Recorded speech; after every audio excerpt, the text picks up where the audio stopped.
Hey there, cats and kitties. I am the Blues Man, Johnny Blues, and with this video, I'll be discussing my thoughts on episode 12 of the anime series Kantai Collection, KanColle.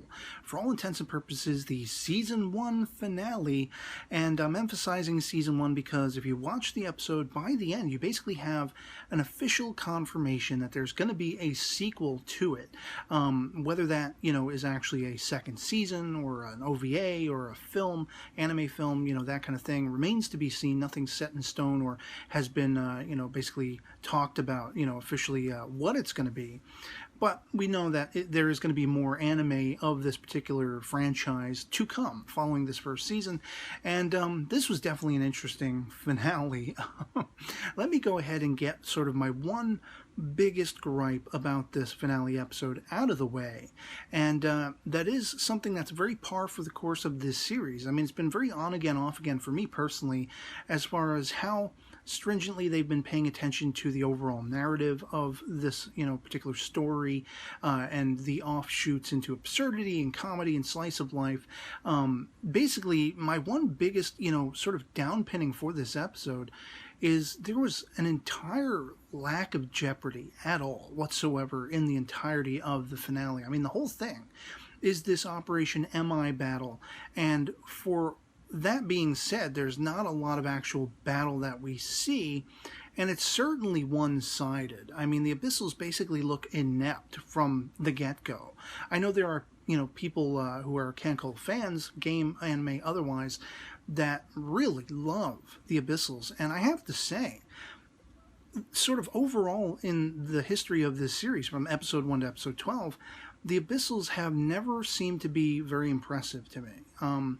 They've had, near misses as far as like the airfield princess in this episode. I thought it was absolutely captivating that she was able to regenerate and do all this stuff. The one-eyed woe, of course, is like, just, that was compelling that she was so seemingly obsessed with going after the fleet girls, but they never really delved into that as much as I wish they would have, as well as, of course, the mystery of the Abyssals we had Nagato speaking about in a previous episode. What are they? Sort of hinting at they were going to try to uncover that and answer that question. Never heard about it again, essentially, although there is a hint toward the end of this episode as to where that one-eyed woe maybe came from.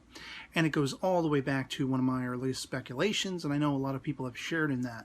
But I mean, from the get-go in this episode, you see the Abyssals missing Akagi. You do see some of the fleet girls getting attacked. I mean, it looked like Hitakami had been all but wiped out. You had Kaga, basically damaged, and Akagi was primed to be destroyed. And much as I and many others had speculated, Fubuki came in as the cavalry over the hill in the nick of time to save Akagi. And this was something, I mean, this episode was just like cavalry after cavalry after cavalry coming over the hill. Almost all of the fleet girls, I'm assuming, not all of the ones that you can actually play as or use in the game were represented in this episode, but as a novice of the game and not really having that much familiarity, it sure as hell looked like they had every character conceivable in this Operation MI by the end of the episode. And too many to list off by name for somebody like me who has only just learned sort of the main crux the series is focused on of character names and all that kind of stuff. I mean, there are just so many fleet girls that arrive on the scene and help in this battle. And again, it's very seemingly one-sided. I mean, the sort of tentpole favorite parts for me were when, like, Yamato got on the scene. I was really thrilled to see Yamato. I didn't know if we'd actually see her in this episode. I was wondering what the hell happened to her in the previous episode. And there was that one little tip of the hat, if you were paying attention in the previous episode, where somebody, I forget who it was, had like a container of special orders they were meant to open at some point later. And that came into play in this episode where all of these girls who suddenly showed up out of nowhere, those were the special orders they were given. They were told to, pretend they were going elsewhere and then circle around and meet here, become part of the offensive. And so I like that at least it wasn't completely out of the blue. If you were paying attention, you know how they decided to show up here. They were ordered to. It was part of a ruse and everything like that. And I liked the whole aspect of you have this airfield princess, Abyssal, who, because she can regenerate, it's like a mystery how exactly is she doing that, and it's somehow tied to the one-eyed woe. I mean, you have a couple of, woe class, I think, appear in this particular battle, as well as all of the, what I would call drones to me. I don't exactly know all their classifications, but they're all just showing up and showing up and showing up, and they're all getting relatively taken out with ease. I mean, they really don't put up much of a fight, and when they do, they're missing time and time again. I think it was Oichi, or rather Kitakami at one point, is getting chased down, and then you have, of course, Oichi coming in and saving her ass. I did think that was pretty cool. I love how Kitakami finally sort of, as being a character that didn't really reciprocate time and time again in all those little comedic scenes with Oichi's obsessively thinking of her. Here she was breaking down, crying, and so grateful that Oichi showed up on the scene, and that whole thing, them hugging each other, I liked that. I thought that was cool. But then it gets even more ridiculous because you have them surrounded by a bunch of these abyssal, what I'm referring to as drones, and they just hold hands and take them out, and probably don't get a scratch on them doing so. So again, it was very one-sided. It was completely unbelievable, the circumstances, having all these fleet girls come in and not one of them, I mean, if they're getting any damage, it's very mild, and they're doing hella amounts of damage against the abyssals and the enemy forces and whatever. Another moment I really loved in the episode was when Taiho shows up, and this is strictly to do with the communication back and forth I've had with you guys in the comments on the previous video. There was a scene in the previous episode where there was a character in silhouette on a hillside, and somebody brought it to my attention, like, did you notice this? And because I'm a mobile-only user online, I do have a mobile device that's capable of HD streaming. So I went back to the episode and took a freeze frame of it, and I started scrutinizing the sort of design of the character. And it looked at first to me, somebody's suggestion was it was probably Mitsuki because she was left behind, and even I thought that. That was my first impression.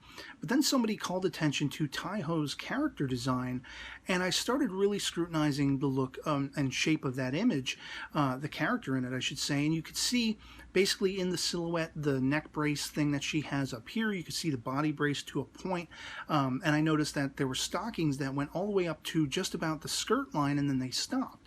And it seemed like Taiho was, out of all the character representations I've seen, was the only character that seemed to match that look. And then another person had taken an image and lightened it up, and sure enough, you could make out the red of Taiho's skirt. And so I was really just uber excited that, it was fan interaction. You guys and me, we were all like trying to theorize and figure out what this character was. And by the end of that discussion, I was pretty much, all bets were off. It was going to be Taiho. Would she show up in the finale? Would she show up in a second season? Was my biggest question. And as we see in this episode, she is a, sort of pinpoint character after you have Nagato showing up, which I thought was awesome, and Mutsu as well. But here you have Taiho very much living up to and validating the expectations and the speculations myself, as well as a couple of you guys that I was, fortunate enough to converse with about that whole scenario and figuring out and pinpointing who that character was. Just felt awesome to see her showing up in this episode.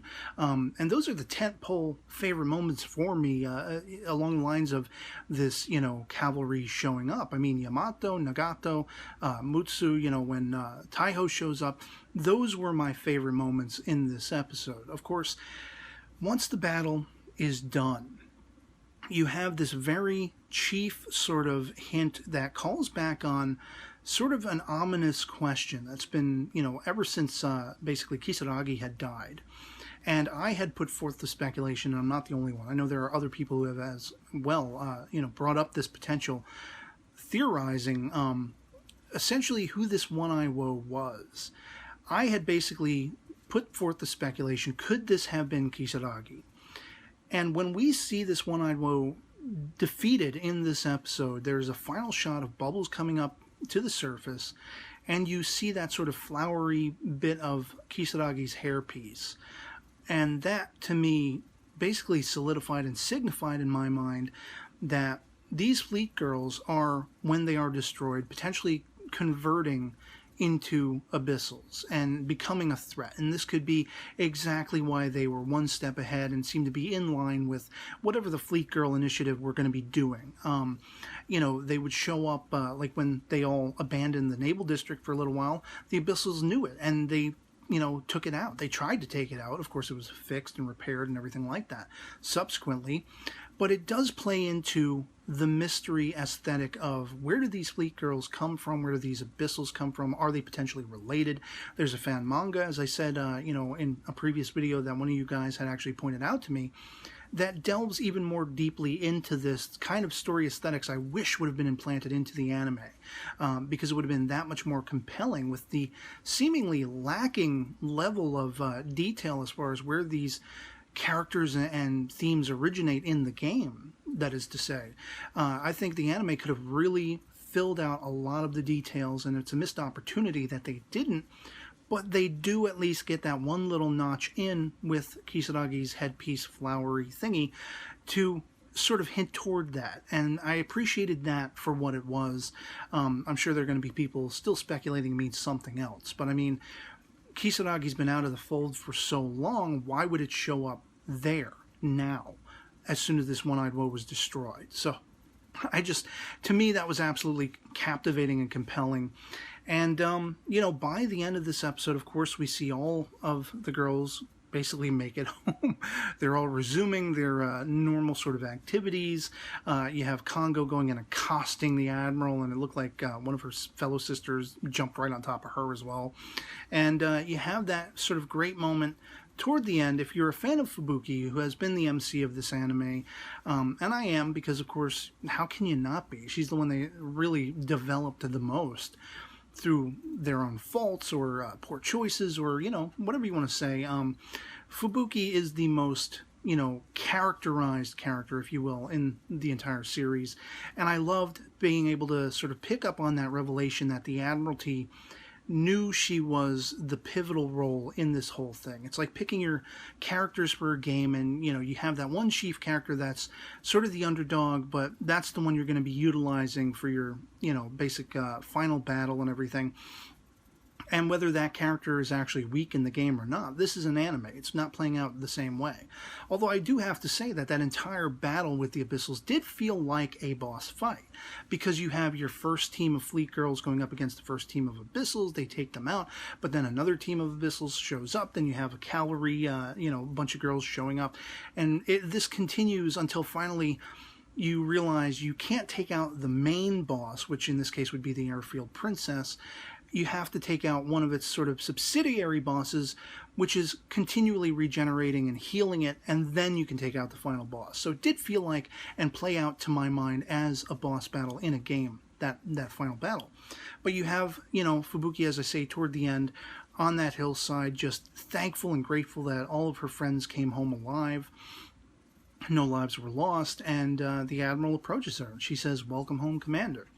And so it does end on a happy ending and a happy note, and I really did kind of hope that's the way they were going to go. I would have loved a lot more Jeopardy. I would have loved some characters not returning home. I mean, everybody who plays the game, I'm assuming, is a fan of some character, and they would have been disappointed, or legions of them would have been disappointed if their favorite character didn't make it home and got killed off. Too bad for Kisaragi fans, I guess, going all the way back. But yeah, I mean, overall, this series, you know, it was kind of wonky. Let's be honest. It's no, you know, Cowboy Bebop. It's no Evangelion, where it's just absolutely pitch perfect, you know, witnessing art and artistic integrity and just a moving, engaging, and deep, pathos-laden story like some anime series are. But this series was a lot of fun, and its chief sort of overriding factor in making me a fan of it and making me want to come back for a second season or OVA or movie or whatever it's going to be is its characters. I was speaking to one of you guys in a comment about this very topic. I had picked up some KanColle figures, and I still have one I'm waiting for as of the time of this recording. And the question was, well, you know, with how wonky this series has kind of been, why would you spend money on, you know, products from the franchise and such? And I had to note, I mean, for me personally, who cannot play the game, I'm still learning vicariously through you guys and through other people's video uploads and such how playing the game is and the things you can do in it, from the upgrading to Kaini and all of that kind of stuff. There are mangas that are both official and fan-made, and there is just a crap ton of absolutely intriguing, fascinating, and hilarious fan art. And we're talking, the sort of moe, kawaii stuff, the really cute, absurd stuff. There's stuff borderlining on hentai, I will say. I haven't really gotten into much of that. But there are these really epic in scope portraits, if you will, of the characters. I have one as my cover photo as of the time of this recording on Facebook of, characters like Zuikaku and Kagi, Kaga. I think there might be one more, and I don't remember which character it is. But this oceanic scene with a storm behind them, they're all, they have their weapons at the ready and everything like that. And it is just an absolute masterpiece of artwork. It has so much character and so much personality, and that's the thing that attracts me to this series. Even with the bad storytelling, even with the twists and turns that just left a lot to be desired, the characters have overridden my interest and intrigue in Kantai Collection. Some of my favorite characters are, of course, Yudachi, Nagato, Yamato, Zuikaku, Kaga, of course, Kongo and her sisters, and just on and on and on. Shimakaze, I mean, they are all so fun and so lively, and they all have their distinct personalities. You can't really say any of these characters are interchangeable. They all look unique, and they all have unique sensibilities and character traits, like Kongo's speaking English, and like Yudachi's saying poi, and, the character whose name escapes me, you'll correct me in the comments, says Koshiro or whatever it is. I love the characters, and that is what's going to make me excited to see whatever the sequel is going to be, to continue looking into fan art and fan and official manga and such. That is the driving force of this series. It's not the story, sadly. They really it's a missed opportunity story-wise and narrative-wise in the course of the series. It's just kind of depressing when you sort of look at everything as a whole. But if you take it out by moments, and you take it out focusing on the characters who are in focus at any given time, there's a lot of win in this particular series. So while I would say it was faulty storytelling-wise, it had a hell of a lot of charm and personality and wit, and where the drama did work, it worked really well. And I can only just begin to scratch the surface of speculation as to where we're going to go from here. Somebody has already put forth, is it going to be sort of the downward spiral of the Japanese Navy, or is it going to be complete, sort of fan fiction on what if Japan had won the war? Is it going to be something else entirely? Because there is a key phrase in this episode that I took note of, something along the lines of, are we fated to replay the history of the past? The emphasis is, this is not meant to replay history. That's sort of the, answering that speculation and that question we've all had. How closely are they actually focusing on the real world history of the Japan Naval Fleet and all of that stuff? And basically the answer by the end of this episode is, no holds barred, throw history out the window. I mean, there may be elements, we may cherry pick names and places and stuff like that, but this is not going to play out the way it did in history books. This is going to be something else entirely, and so all bets are off as far as even laying any groundwork to figure out where they could go in a follow-up. I'm just kind of, excited because I like these characters, and I'd like to see more adventures and misadventures with them to pick up in another season. And so I mean, this finale, it was cool. For the most part, it had moments I really enjoyed, and it was interesting to watch. It kind of fell flat story-wise, but this series has done that time and again, and if you focus on that element, you'll come away with it without any sort of appreciation for the good elements that were put into it. And I'm somebody who prefers to focus on the positives and, not really spend too much time digging around the bottom of the barrel with all the negatives. For me, it was a character thing where these characters are so lively and fun, and that's what kept it interesting all the way through. And while there were missed opportunities, maybe fingers crossed, big time fingers crossed, that they can correct that in whatever follow-up sort of sequel, season, OVA, or movie, or otherwise they decide to do. So I'd love to hear from you guys in the comments below, your thoughts, in a nutshell, as much as you can, you know, what you thought of the series overall, and how this finale impressed you or depressed you, or whatever. Did it seem very lacking to you? Did it seem par for the course? Was it something that ramped up your excitement to see more of this particular universe and these characters in a sequel, season, or what have you? And yeah, as usual, anything goes, and I always look forward to having the conversation back and forth. Hopefully you guys who just came on board for the Kantai Collection reviews will still stick with my channel, because I plan on still covering Kantai-related, you know, themes and figures and stuff like that. As I get more into the manga, I may review them as well, and I will especially be picking up with whatever sequel story we have, with further reviews set to come. So otherwise, I hope you enjoyed our mutual journey of watching Kantai Collection KanColle from episode 1 to episode 12, and here's to the future. Hope this video finds you well, and I'll catch y'all later. Peace.